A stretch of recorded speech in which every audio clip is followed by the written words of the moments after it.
এখন আমি খুলনা রেল স্টেশনে আছি। সকাল 9টায় চিত্রা এক্সপ্রেস ট্রেনে খুলনা থেকে ঈশ্বরদীর উদ্দেশ্যে রওনা হচ্ছে সপরিবারে। আমার অপর পাশে দাঁড়িয়ে আছে রূপসী বাংলা বা জাহানাবাদ এক্সপ্রেস।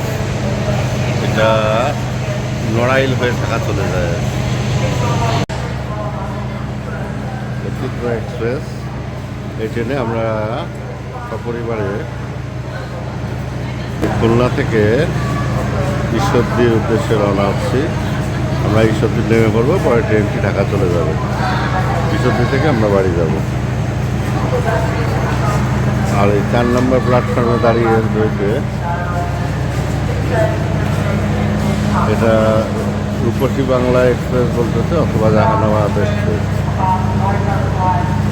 জাহানাবাদ এক্সপ্রেস হইলে খুলনা থেকে ঢাকা, আর রূপসী বাংলা এক্সপ্রেস হইলে ঢাকা থেকে বেনাপোলের মধ্যে যাতায়াত করে।